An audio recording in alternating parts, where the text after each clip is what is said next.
Hello good morning विद्यार्थी, कैसे हैं आप लोग? आई होप अच्छे होंगे। ये जो शीत युद्ध का दौर एक जो चैप्टर है, ये पॉलिटिकल साइंस का चैप्टर 1 है। एक्चुअली अब नए सिलेबस से एनसीईआरटी से हटा दिया गया है, लेकिन ये बेस पॉलिटिकल साइंस पढ़ने के लिए ये चैप्टर जरूरी है, इसलिए मैं इसको डिस्कस कर रहा हूँ। तो आज हम इस चैप्टर को पढ़ेंगे और समझेंगे कि शीत युद्ध का दौर कब से शुरू हुआ, कैसे शुरू हुआ, क्या क्या घटनाएं हुई इस बीच में। तो यही सब चीजों को हम लोग पढ़ेंगे। द्वितीय विश्व युद्ध क्या था, शीत युद्ध कैसे प्रारंभ हुआ, क्यूबा का मिसाइल संकट क्या था, सैनिक संगठन बहुत सारे बने, तो कौन कौन से सैनिक संगठन बने थे, गुट निरपेक्ष आंदोलन क्या था, कौन लोग उसमें सहयोग किए थे, और इसके अलावा भी बहुत सारे टॉपिक। तो चलिए शुरू करते हैं। और शुरू करने से पहले जो लोग नए हैं इस चैनल पे, लाइक कर दीजिए और सभी अपने दोस्तों में लिंक को शेयर कीजिए ताकि सभी लोगों को इसका लाभ मिल मिल सके। ठीक है, तो चलिए शुरू करते हैं। तो विषय सूची हमने देख लिया। अब आगे देखते हैं कि हमें क्या पढ़ना है। शीत युद्ध का दौर, ये चैप्टर है। तो सबसे पहले इंडक्शन के रूप में हम लोग पढ़ते हैं कि राजनीति विज्ञान कहते किसे। ये जो है कि राजनीति विज्ञान हम किसे कहते हैं, पॉलिटिकल साइंस किसे कहते हैं। तो अगर हम बात करें पॉलिटिकल साइंस, तो पॉलिटिकल साइंस सामाजिक विज्ञान की वह शाखा है जो सरकार, राजनीतिक, सार्वजनिक नीतियां, राजनीतिक व्यवहार, सत्ता के वितरण का व्यवस्थित और वैज्ञानिक अध्ययन करती है। तो एक तरीके से राजनीति उस सब चीजों को समझाती है कि कैसे सरकार बनेगी, कैसे राजनीतिक प्रक्रिया क्या क्या चल रही है, सार्वजनिक नीति, सभी लोगों के लिए क्या नीति बननी चाहिए, क्या नीति बनी है, राजनीतिक व्यवहार कैसा है, सत्ता का वितरण कैसा है। तो ये सभी चीजों चीजों का टेक्निकल रूप से अध्ययन करना ही राजनीति विज्ञान कहलाता है, पॉलिटिकल साइंस।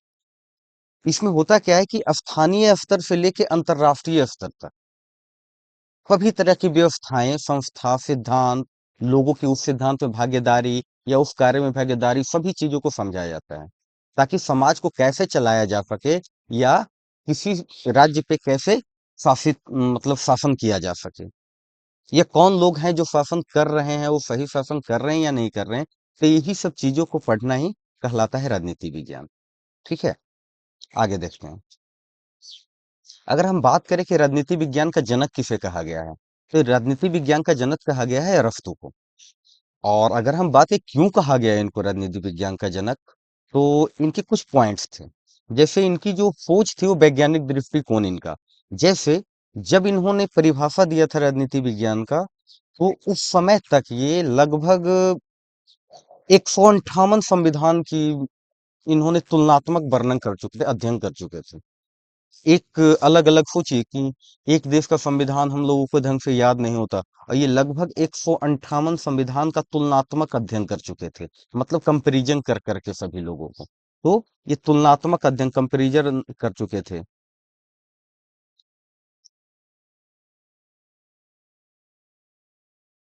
तुलनात्मक अध्ययन कर चुके थे 158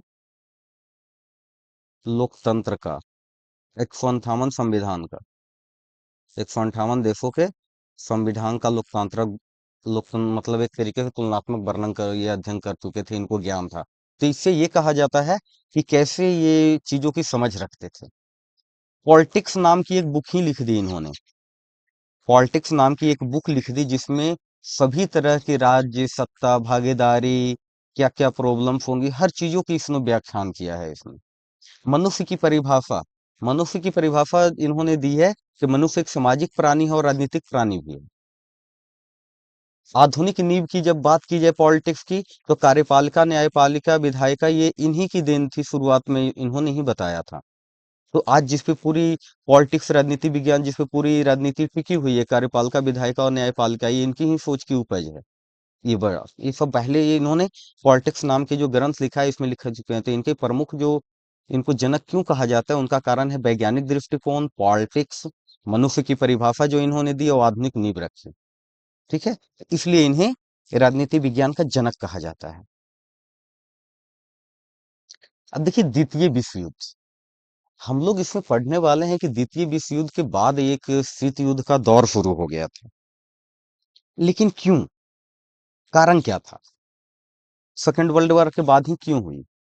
इसके लिए थोड़ा-सा जो पहले जो वर्ल्ड वॉर हुआ था, पहले वर्ल्ड वॉर के बाद ही कहा जाए तो कहीं न कहीं चीज़ें देखी जा रही थी पूरे विश्व लेवल पे कि कुछ घटना ऐसा घट सकता है, ठीक है?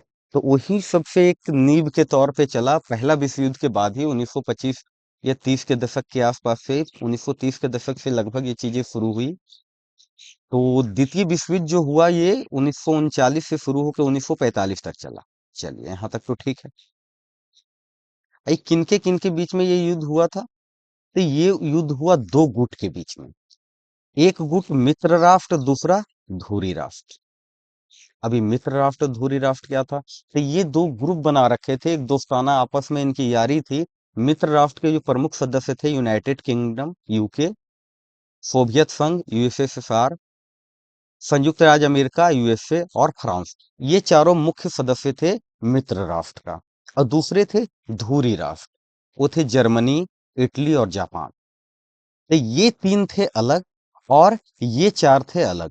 तो इनको मित्र राष्ट्र जो थे थोड़ा सा देखिए उनके नाम और अभी उस कंट्री को देखिए और अभी ये सब कंट्रीज को देखिए जिसमें केवल जापान ही उतना आ गया, जर्मनी, इटली। तो सभी को एक अपने वर्चस्व बढ़ाने थे। तो दो गुटों में हुआ था लड़ाई, और ये लड़ाई कैसे हुई थी इसकी थोड़ी सी जानकारी, ज्यादा हमें नहीं पढ़ना है इसमें, लेकिन समझ जरूरी है।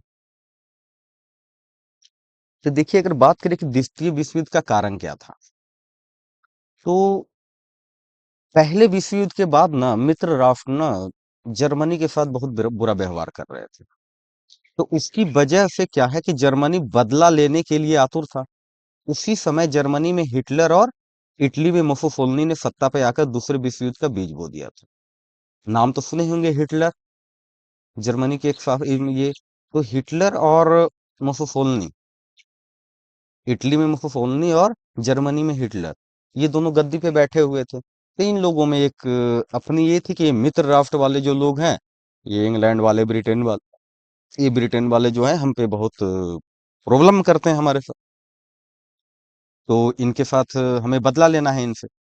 तो एक तो इनका कारण ये था कि हमारे साथ बुरा व्यवहार हुआ है, तो हम इनसे बदला लेंगे। और सामने बैठे हुए भी कौन लोग हैं? हिटलर जैसे लोग। दूसरा कारण ये कि तानाशाही शक्तियों का जन्म। दूसरा कारण जो था, तानाशाही शक्तियों का जन्म। एक्चुअली उसी समय सभी देश ना अपनी अपनी शक्ति को बढ़ाने में लगे हुए थे। मैं बड़ा, मैं ताकतवर, पूरी दुनिया में मैं ताकतवर। उसी समय हिटलर मुसोलिनी दोनों कट्टर तानाशाह बनकर उभरे। ये जो दोनों थे, इस तरीके से एक तरीके से कट्टरशाह थे कि हिटलर को तो कहा ही जाता है, नाम से ही सब लोग जानते हैं एडोल्फ हिटलर मीन्स। अभी भी हम लोग उदाहरण के तौर पे देते हैं, करोगे ज्यादा हिटलरगिरी, मतलब जो मन में आता था वो करता था, तानाशाही। तो इनका तो एक तानाशाही शक्तियों का भी एक जन्म हो चुका था उस समय तक। और दोनों ही क्या है ना, एक तरीके से लोकतंत्र को खत्म कर दिया था, लोकतंत्र खत्म कर दिया था और राष्ट्र संघ के सदस्य बनने से इनकार भी कर दिया था कि हम यूनाइटेड नेशन या कोई देश का सदस्य, मतलब कुछ ऐसा इंटरनेशनल लेवल के जो संगठन है हम उसमें नहीं रहेंगे, हमें जो करना है हम वो करेंगे, हमें कोई रोक नहीं सकता, हमारी मर्जी, जिनको जो करना है वो कर। तो इस तरह की तानाशाही थी इनके बीच में। और 1930 के 40 का जो दशक था ना, उस समय पूरे विश्व में आर्थिक मंदी थी। पूरे विश्व में आर्थिक मंदी से पूरा विश्व गुजर रहा था। तो एक तरीके से और भी ये चीजें पूरा एक देखा जाए इसको इस तरीके से कि एक तो आर्थिक मंदी और दूसरा एक प्रॉब्लम, दूसरी लड़ाई झगड़े। तो ये सब चीजें ने आपस में बहुत एक इम्पैक्ट कर रहे थे उस समय। तो ये सब भी एक कारण बना द्वितीय विश्व युद्ध का, कि अपने वर्चस्व बढ़ाने के लिए कोई एक दूसरे पे मतलब चाहते थे, मैं बड़ा के चक्कर में लड़ाई हो जाती थी। अभी भी कोई दो दोस्त या कोई गांव वगैरह में देखते होंगे, लोग कहते हैं मैं ताकतवर, मैं ताकत, कोई अपनी ताकत दिखाते, मेरे पास इतना पैसा, मेरे पास इतनी गाड़ी। तो इस तरीके की लोग अपनी एक विचार रख रहे थे उस समय। तुम हमको पहले ऐसे दबाया था, मेरे पास ताकत आ गया, मैं अब तुमको मारूंगा। तो इस तरीके के व्यवहार चल रहा था। लेकिन जब बात करें द्वितीय विश्व युद्ध का आगाज इस तरीके से हुआ कि 1 सितंबर 1939 को ना जर्मनी ने पोलैंड पे आक्रमण कर देता है और उस पे अपना अधिकार कर लेते हैं। उसी समय फ्रांस और इंग्लैंड ने फिर जर्मनी पे आक्रमण करने का घोषणा कर देता है कि भाई कोई किसी पे अगर जो आक्रमण करेगा तो दूसरे वाले भी उस पे आक्रमण करने की घोषणा कर दिया। तो यहीं से हो गया द्वितीय विश्व युद्ध की शुरुआत। बोलिए कि पोलैंड पे एक आक्रमण किया तो फ्रांस और इंग्लैंड तो एक्चुअली उस समय का एक क्षेत्र ऐसा था इंग्लैंड के एरिया में, तो पोलैंड वगैरह उसी के एक पार्ट हुए करते थे। ठीक है। तो जैसे ही फ्रांस और इंग्लैंड ने उस पे घोषणा करने के लिए करने की घोषणा कर दी, उसी समय से कहा जाता है द्वितीय विश्व युद्ध की शुरुआत हो गई। अब देखिए इसका फिर अंत कैसे होता है। जर्मनी इंग्लैंड को हराने से रहा, नहीं हरा पाया। जर्मनी जो आक्रमण किया था पोलैंड पे, लेकिन जब इंग्लैंड वगैरह इस पे मिलके पोलैंड पे आक्रमण किया तो इंग्लैंड और फ्रांस ने मिलके इस पे आक्रमण कर दिया, तो इंग्लैंड को हराने में तो नाकाम रहा। लेकिन 1944 ईस्वी में इटली ने अपनी हार मान ली। इटली जब अपनी हार मान ली तो अमेरिका ने उसी बीच में क्या किया कि जापान पे हिरोशिमा और नागासाकी परमाणु बम गिरा दिए थे। ये पता होगा आप सभी को क्यों हिरोशिमा और नागासाकी पे परमाणु बम किसने गिराया था, कब गिराए गए थे, पहली बार परमाणु बम का उपयोग कौन किया था, कहाँ किया गया था। ये सब बहुत सारे ऑब्जेक्टिव क्वेश्चन है जो आप लोग बचपन से पढ़ते आ रहे होंगे। तो यही यही वो समय था कि जिस समय हिरोशिमा और नागासाकी, तो देखिए तीन चीजें यहाँ पे हुई। धुरी राष्ट्र में मुख्य रूप से तीन देश थे ये, जर्मनी, इटली और जापान। तो इंग्लैंड जो को हराने से नाकाम रह गया, कौन? जर्मनी। इटली पहले अपने हार मान ली कि नहीं भाई अब हम नहीं चल सकते हैं। उधर अमेरिका से लड़ रहा था जापान, तो जापान जो उस पे बम गिरा दिया। और फिर इसी बीच में जर्मनी हिटलर भी अपना घुटने टेक दिए। तो यही सब चीजों के कह करके यहाँ पे द्वितीय विश्व युद्ध खत्म होता है। तो बोलेगा जीते जीता कौन द्वितीय विश्व युद्ध में? तो दो ग्रुप में एक्चुअली ये युद्ध हो रहा था, मित्र राष्ट्र और धुरी राष्ट्र के बीच में। मित्र राष्ट्र के बीच में United state, England, Italy, England, France, ये मुख्य रूप से तीन चार देश थे। और धुरी राष्ट्र में थे इटली, जर्मनी और जापान, भी जैसे हमने पिछले स्लाइड में इन चीजों को देखा है। तो ये ग्रुप ग्रुप में लड़ाई हो रही थी। तो मित्र राष्ट्र जीता और धुरी राष्ट्र की इसमें हार होती। देखिए कहे थे परमाणु बम और अमेरिका, तो भाई परमाणु बम क्यों गिरा दिए? कहा जा रहा है कि जापान ऑलरेडी वहां पे उस समय अपने आप को हार स्वीकार कर ली थी, घुटने टेकने ही वाले थे। कुछ बातचीत ऐसी चल रही थी, फिर भी अमेरिका ने परमाणु बम क्यों गिरा दिया? तो इन्होंने 6 अगस्त और 9 अगस्त 1945 को जापान के हिरोशिमा पे और नागासाकी पे परमाणु बम गिराया। 6 अगस्त को जापान के हिरोशिमा पे गिराया और 9 अगस्त 1945 को नागासाकी पे बम गिराया। और यहीं पे इसी के साथ बम गिरते हैं दूसरा विश्व युद्ध शांत हो गया, पूर्ण रूपेण बंद। तो अब कुछ आलोचक कहते हैं कि अमेरिका ने अपनी मनमानी की, बम नहीं गिराने चाहिए थे, कितने जान माल की क्षति हुई, कितने लोग मारे गए। तो ये विश्व युद्ध जो चल रहा था 4 साल से, तब से कहाँ शांति थी? तब से भी तो लड़ाई झगड़े, लोग मर ही रहे थे। 1939 से शुरू होकर 45 तक चल रही है लड़ाई, 5 साल 6 6 साल युद्ध चल रहा है। अब पूरा एकदम ओपन चैलेंज के रूप में हाँ युद्ध चालू है, तो आम जनता उसमें बहुत परेशान थी। कितने लोग मरे थे उस समय। तो एक लोगों, कुछ आलोचक का कहना है कि बम नहीं गिराना चाहिए था, बहुत जान माल की क्षति हुई। दूसरे कुछ समर्थक भी हैं इस चीज का, बम गिराने के, कि चलो बम गिराने के बाद जो भी मौत हुई एक बार हुई, विश्व युद्ध तो खत्म हो गया ना। अगर ऐसा नहीं होता, बम नहीं गिराए जाते, तो ये विश्व युद्ध खत्म ही नहीं होता, ये चलता रहता। क्योंकि बहुत बार बातचीत करके कोशिशें की गई थी खत्म करने की, तो लोगों के अपने अपने विचार हैं। लेकिन यहाँ पे विश्व युद्ध खत्म हो जाता है। तो इससे अच्छी बात और क्या है?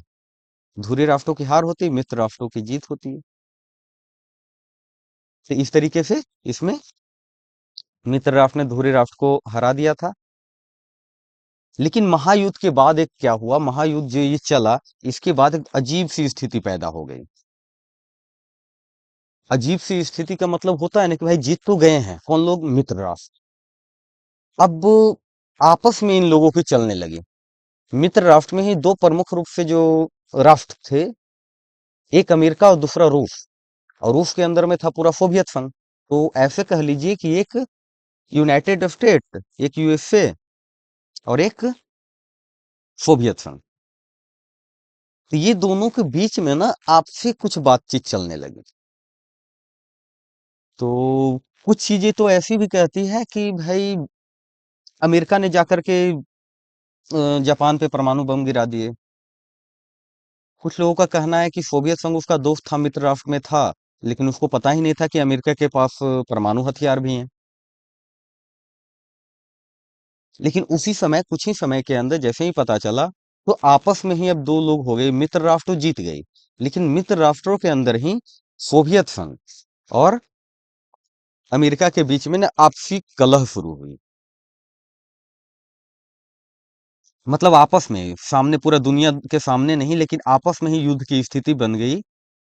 और मतलब होता है ना कि एक तरीके से भाई हम तुमसे लड़ भी नहीं रहे हैं, जहां जरूरत है तुम्हारी मदद भी कर रहे हैं, लेकिन एक दुनिया का ताकतवर देश कौन, अमेरिका कहता था मैं, और सोवियत संघ अपने आप को चाहता कि सोवियत संघ है दुनिया का सबसे बड़ा ताकतवर क्षेत्र या ताकतवर एरिया पूरे वर्ल्ड में, विश्व में।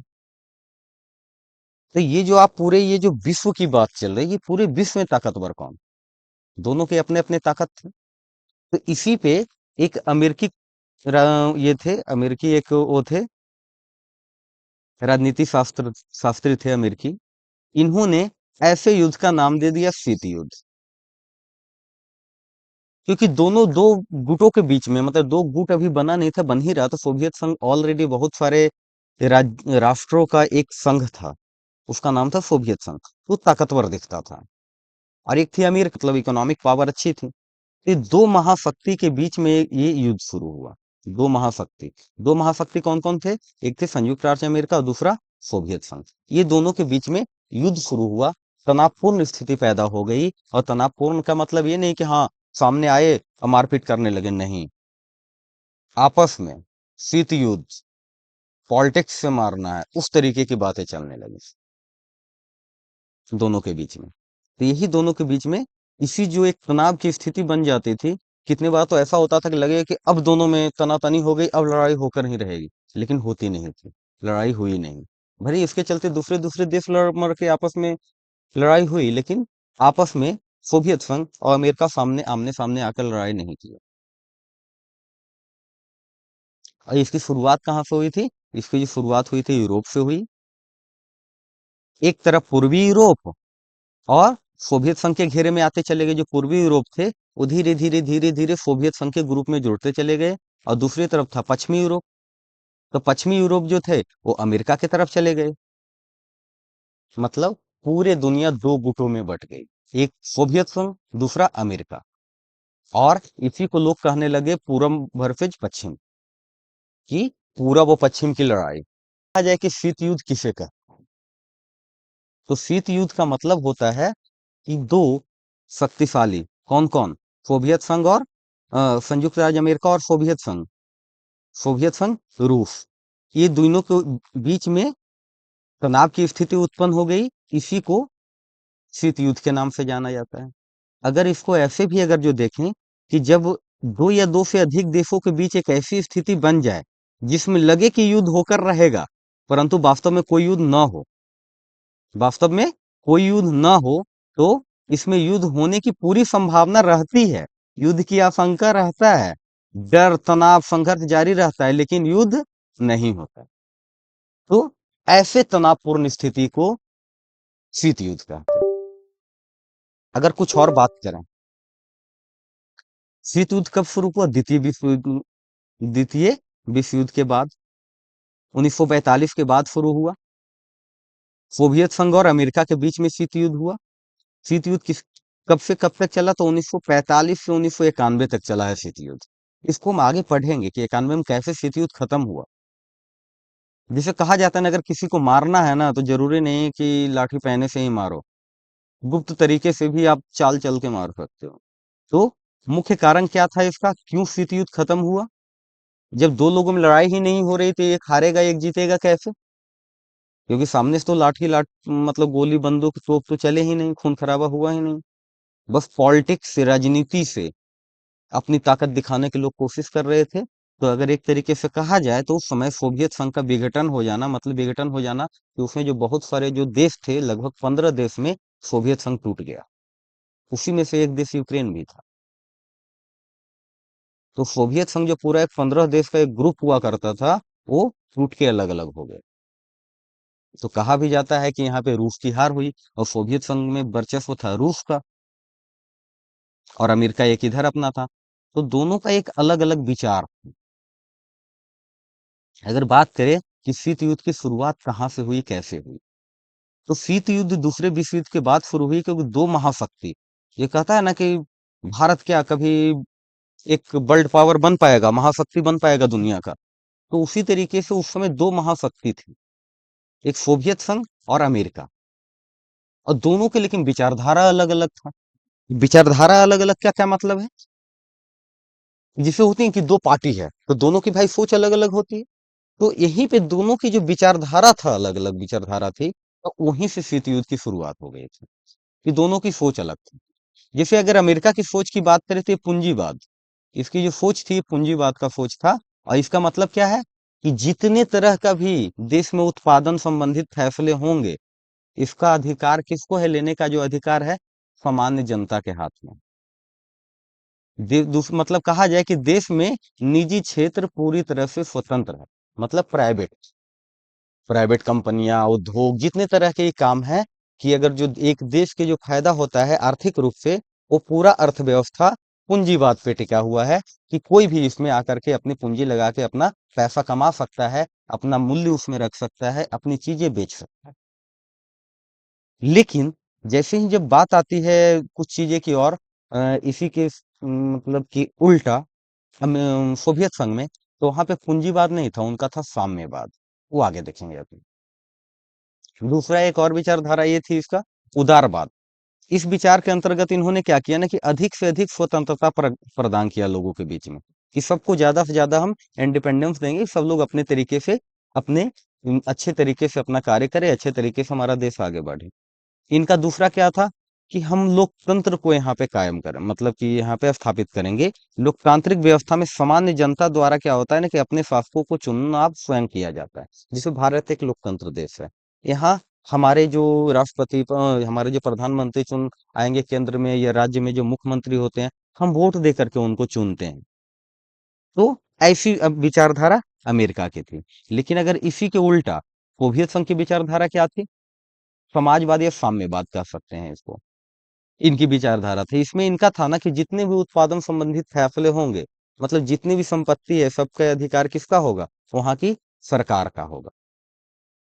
और अमेरिका का क्या था विचारधारा, जो अभी भी है, सोवियत संघ और अमेरिका का विचारधारा ये तब था, वो अभी भी वही है, रूस की विचारधारा और अमेरिका की विचारधारा।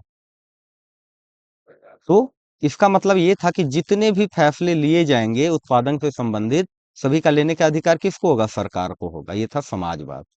और एक अगर बात करें कि साम्यवाद क्या था, मतलब ये एक व्यवस्था है, ऐसी व्यवस्था आधारित थी कि जहां लोगों को समान अधिकार मिले, सभी लोगों को समान अधिकार मिले। अब देखिए, जैसे एक अपने पूरे भारत की देखिए, पूरे भारत की संपत्ति, किसी के पास ज्यादा है, किसी के पास कम है। अगर ये सभी की जिम्मेदारी सरकार को होती कि कहाँ फैक्ट्री खोलना है, वो हमारी जिम्मेदारी है, तो जो आम जनता है उसके ऊपर सरकार का कंट्रोल ज्यादा होता और सभी को बराबरी से सभी को हक देने का कार्य करती सरकार, जैसा कभी सोवियत संघ में। अमेरिका इसका उल्टा है, भाई अपने पैसे लगाओ, पूंजी लगाओ, अपनी चीजें बेचो बाजार में। तो इस तरीके के दो विचारधारा थे, एक था समाजवाद की विचारधारा सोवियत संघ के पास, और पूंजीवाद की विचारधारा अमेरिका के पास। तो भाई अभी दोनों की विचारधारा अलग अलग थी, तो दोनों महाशक्ति बनने के तैयार थे। तो इसी तरीके से जो जो जाकर के मिले सोवियत संघ में, अलग अलग देश, तो उनकी विचारधारा जो सोवियत संघ की विचारधारा थी वो हो गई। तो लोग मानता थे ये समाजवादी हैं, ये साम्यवादी हैं। अब जो लोग सपोर्ट करते थे अमेरिका को, वो लोग मानते थे कि पूंजीवादी समर्थक हैं। पूरे दुनिया, पूरे विश्व दो गुटों में बंट चुका था। लेकिन उस समय भी कुछ देश ऐसे थे जो विकासशील देश थे, जैसे कि भारत। तो ये भारत किसी में जाकर के नहीं जुड़ा। जरूरत पड़ने पे सोवियत संघ से दोस्ती और अमेरिका से, दोनों से दोस्ती रही। तो भारत की जो व्यवस्था थी, ये भारत की जो अर्थव्यवस्था थी, ये थी मिश्रित अर्थव्यवस्था। न कि समाजवादी अर्थव्यवस्था सोवियत संघ जैसा, और न कि पूंजीवादी अर्थव्यवस्था अमेरिका जैसा। भारत में दोनों अर्थव्यवस्था है, पूंजीवादी और समाजवादी दोनों।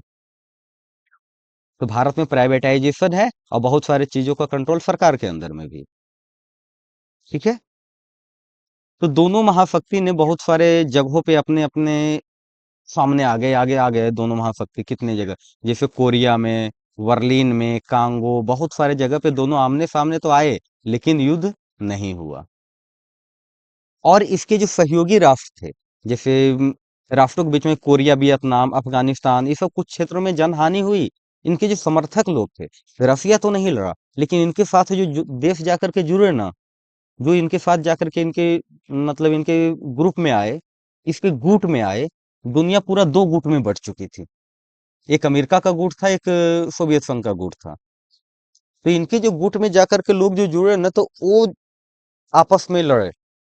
मतलब जो सोवियत संघ के ग्रुप में कोई जाकर के जुड़े और दूसरा एक गुट जाकर के अमेरिका में जुड़े, तो ये लोग आपस में लड़ाई किए। एक अमेरिका का छोटा सा देश, और एक जो सोवियत संघ में जाकर के जुड़ा वो वाला देश, तो ये लोग आपस में लड़ाई किए, लेकिन उस तरीके के नहीं। लेकिन जनहानि तो हुई। कारण क्या था? कारण यही था शीत युद्ध की, दोनों के बीच में महाशक्ति कौन।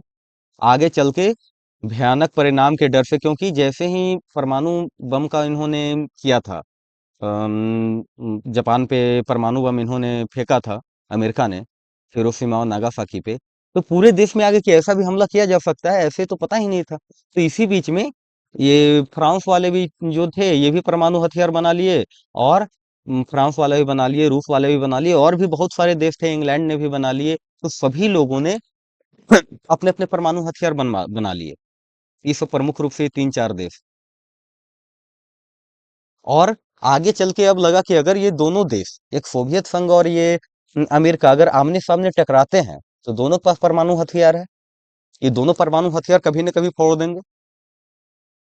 तो दोनों एक महाशक्ति है, दोनों परमाणु शक्ति है, तो कभी भी ऐसी घटनाएं हो सकता है, परिणाम खराब होगा। तो इस कारण से, इस डर से दोनों लोग कभी आपस में लड़ाई नहीं किए और समझौता कर लिए।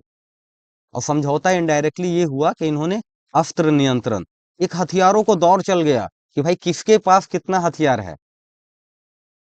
किसके पास कितना हथियार है। इस तरीके से हथियारों का दौर चला दोनों के बीच में। और फिर परमाणु अप्रसार संधि और अस्त्र नियंत्रण करके, हस्ताक्षर करके, ये लोग युद्ध को समाप्त किए। लेकिन शीत युद्ध के दौरान बहुत सारे संकट आए, खूनी लड़ाई भी हुई, लेकिन आमने सामने डायरेक्ट नहीं हुई। और इस तरीके से तीसरा विश्व युद्ध तो होने से बच गया। लेकिन आपस में जो दो देश थे, बहुत सारे छोटे छोटे ये देश थे, वो एक तरीके से किसी और देश के गुलाम भी ना हो गए, एक तरीके से देखा जाए तो। जैसे एक ग्रुप का गुट का लीड कर रहा था अमेरिका, दूसरे गुट का लीड कर रहा था रूस। तो ये छोटे छोटे देश जो जाकर के उसमें जुड़े, मिले जाकर के उस गुट में, तो उनके अंदर कंट्रोल में रहे ना, उनकी अपनी आजादी कम हो गई, उनके रूल रेगुलेशन चलने लगे।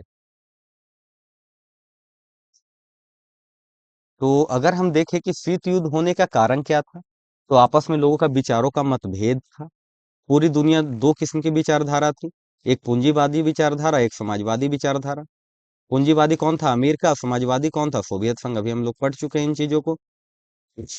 अमेरिका चाहता था कि पूरी दुनिया पे पूंजीवादी विचारधारा लागू हो, जबकि रूस चाहता था कि पूरी दुनिया पे समाजवाद अपनाने वाले देश हों।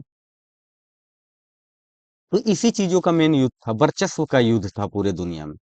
अब दोनों विचारधारों से ऐसा लगता था कि दोनों आपस में कभी भी एक दूसरे पे आक्रमण कर सकते हैं। लेकिन यही सब इसका एक कारण था, विचारों का मतभेद, जो आपस में ये शीत युद्ध का दौर एक बना करके रखा। सोच सकते हैं 1945 से जो शुरू 1991 तक महाशक्तिशाली बनने के लिए दोनों देश चाहता था कि, अमेरिका चाहता था कि दुनिया के सबसे शक्तिशाली देश हम बनेंगे, लेकिन सोवियत संघ चाहता था कि दुनिया के सबसे शक्तिशाली देश हम बनेंगे। और जिस कारण लगने लगा था कि दोनों के बीच में तो अब युद्ध होकर ही रहेगा, लेकिन युद्ध होता नहीं था।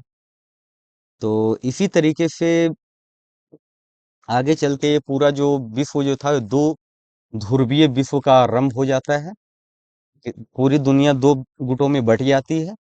तो इस चीजों को अब हम लोग अगले क्लास में देखेंगे। आज के लिए इतना ही। जो लोग मेरे चैनल पे नए हैं, चैनल को लाइक कीजिए, शेयर कीजिए, सब्सक्राइब कीजिए और अपने दोस्तों में शेयर कीजिए। सभी को थोड़ा सपोर्ट कीजिए, ताकि बहुत अच्छे तरीके से मैं सभी का सब्जेक्टिव ऑब्जेक्टिव हर तरह का क्वेश्चन चैप्टर वाइज हर सब्जेक्ट में का मैं लाता रहूंगा यहाँ पे। ठीक है, तो बाय, मिलते हैं अगले क्लास में। Thank you.